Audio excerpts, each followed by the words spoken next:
Hey everyone, welcome back for another deep dive with us. Before we start, don't forget to like and subscribe and hit that notification bell. Today we're going to be tackling something pretty big and important, and that's human interaction with the environment. It's a topic that I think affects all of us. Absolutely. And, it's going to be especially relevant for anyone listening who is a UPSC aspirant. But really, it's a topic that's relevant to everyone, because we all live on this planet. Right, we all experience the environment in different ways. Exactly. Huh? So let's kind of set the stage here. In this deep dive, we're going to be looking at a variety of sources to try to unpack this complex relationship between humans and the environment.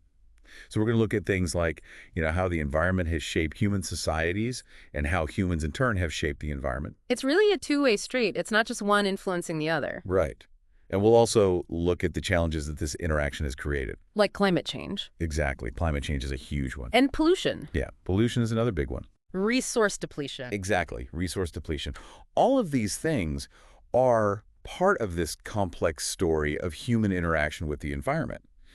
But we're also going to look at the opportunities, for creating a more sustainable future. Because there's a lot of hope. There are a lot of people doing amazing things to protect the environment. Absolutely. So to get started, let's just kind of define what we mean by the environment. Yeah, it's a good place to start. Okay. So according to one of our sources, the environment is the sum total of all living and non-living things that surround an organism. And it's interesting because that word environment actually comes from the French word environ, which means to encircle or surround. Oh. So it's literally like we're encircled by our environment. Like a big bubble. Yeah. That's a really cool way to think about it.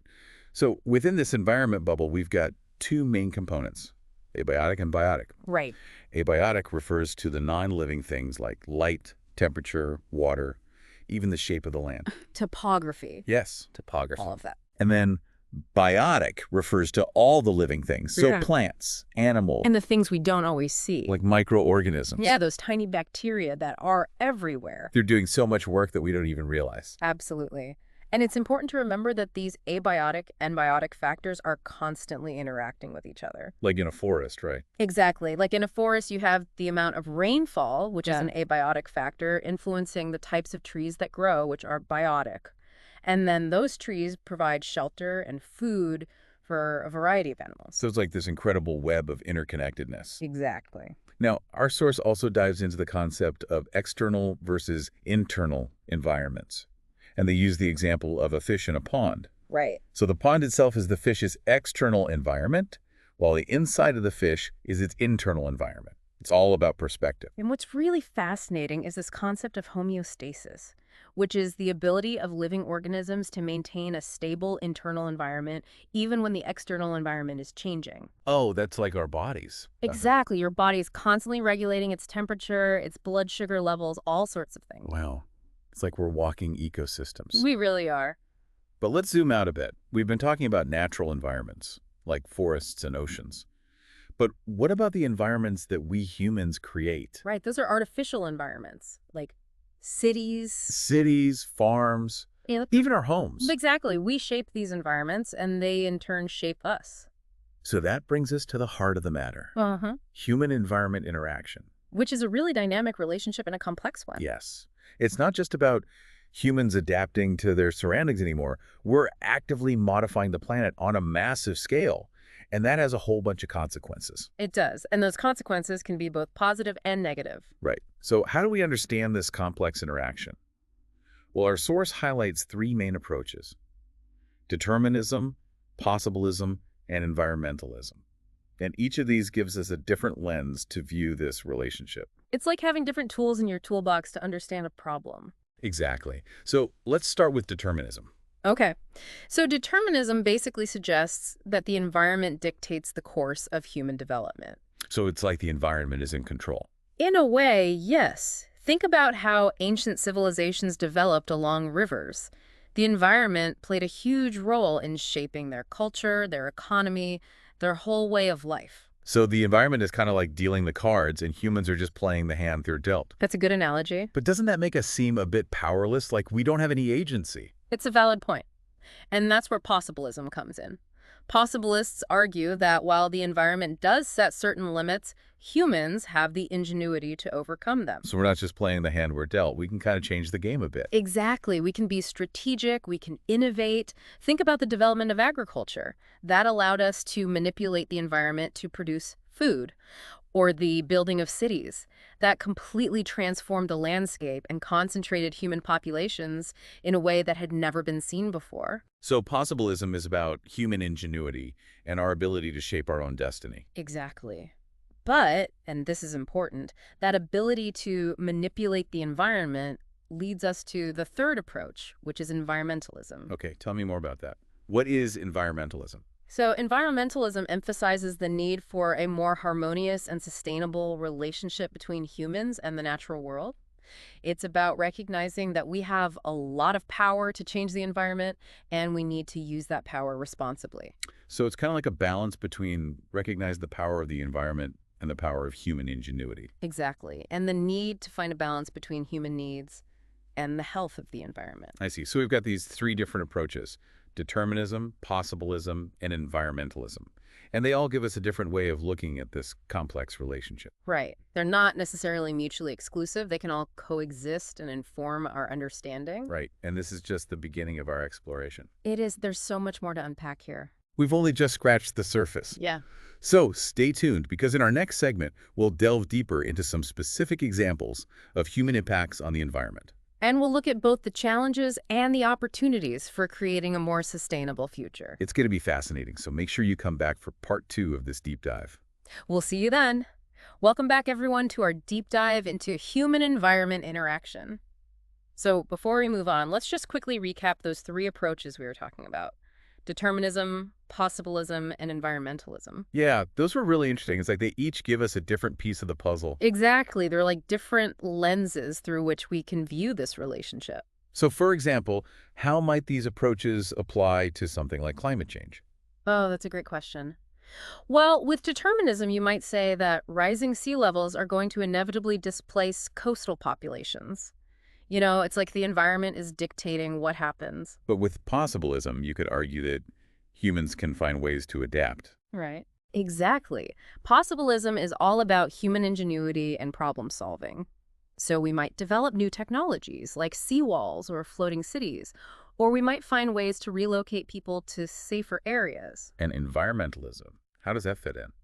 Well, environmentalism would probably focus on the root causes of climate change, like our reliance on fossil fuels, and advocate for things like transitioning to renewable energy sources. So it's not just about adapting to the problem, it's about trying to prevent it from getting worse in the first place. Exactly, and I think that's a really important point to remember as we move forward in this discussion.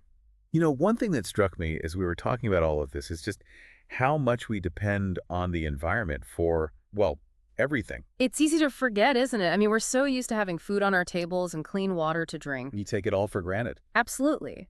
But the environment provides us with so much more than just the basic necessities. Like what?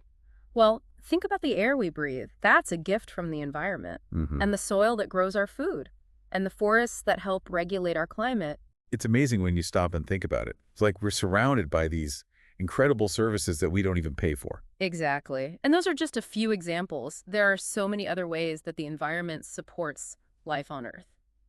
You know, it's funny, we were talking earlier about homeostasis, that ability of living organisms to maintain balance. Yeah. What if we thought about the Earth as one giant living organism? Oh, I love that analogy. So when things like deforestation and pollution happen, Yeah. it's like the Earth is getting sick. Right. It's like we're disrupting its natural balance and pushing its systems beyond their limits. So then the big question is, how do we restore that balance? Well, I think a big part of it is understanding how our actions impact the environment. So like if we want to address something like deforestation, for example, we need to understand not just the immediate effects like loss of habitat, but also the underlying causes like poverty and population growth. Exactly. It's not enough to just treat the symptoms. We have to get to the root of the problem. And then we can start to explore solutions that are actually going to work. Right. And those solutions are going to require a multifaceted approach. We're going to need to draw on all of those different perspectives. The awareness of environmental limits from determinism, the ingenuity of possibilism, and the ethical framework of environmentalism. It's like we need all the tools in the toolbox to tackle these complex challenges. Exactly. And it's not just about big global solutions, Right. It's also about the choices that each of us makes every day. like what kind of food we buy, how we get to work, whether we recycle. Those individual actions might seem small, but they can add up to make a big difference. They really can, especially when millions of people are making those choices. And for our listeners who are aspiring to be future leaders, particularly those preparing for the UPSC exams, I think this understanding is crucial. Absolutely. The UPSC exams are not just about memorizing facts. Right. It's about understanding complex systems and being able to analyze problems and come up with solutions. So this deep dive is really just the beginning of that journey. It is. There's so much more to explore and learn about human-environment interaction. Well, let's take a little break here, and then we'll come back and delve into some specific examples of human impacts on the environment. Sounds good. Welcome back, everyone. We've been having such a fascinating discussion about human interaction with the environment. It really is a complex web, isn't it? It is, but I think even though we've talked about some pretty heavy stuff like pollution and deforestation and, climate change, Right. I still feel like there's a lot of hope.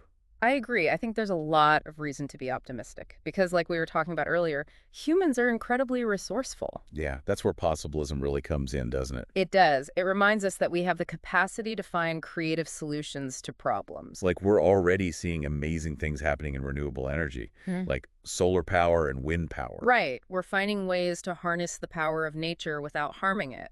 And sustainable agriculture. There are so many farmers who are adopting practices that are better for the environment. And consumers are becoming more aware of the impact of their choices, so they're demanding more sustainable products. It feels like there's a real shift happening. I think so too. And it's not just about technology and innovation, it's also about changing our behaviors. Like driving less or reducing our waste. Exactly. All of those individual actions can add up to make a big difference. And for our listeners who are preparing for the UPSC exams, I think it's so important to remember that environmental issues are not just about science and technology. Right. They're also about economics. And politics. And social justice. Exactly. So when you're studying for the UPSC exams, it's crucial to think about these issues from all those different perspectives. And to be able to analyze complex problems and propose solutions. Because that's what good leaders do. Oh? They find solutions to the challenges facing their communities and the world. Absolutely. And that's what we hope you'll all go on to do. So keep diving deep, keep learning, and keep asking questions. That's what this deep dive is all about. It is. And we hope it's given you a good foundation for understanding this incredibly important topic of human interaction with the environment. And on that note, we'll wrap up this episode of The Deep Dive. But don't forget to like and subscribe to our channel so you don't miss any of our future deep dives. And hit that notification bell so you'll be alerted when we post new content. Thanks for joining us. We'll see you next time.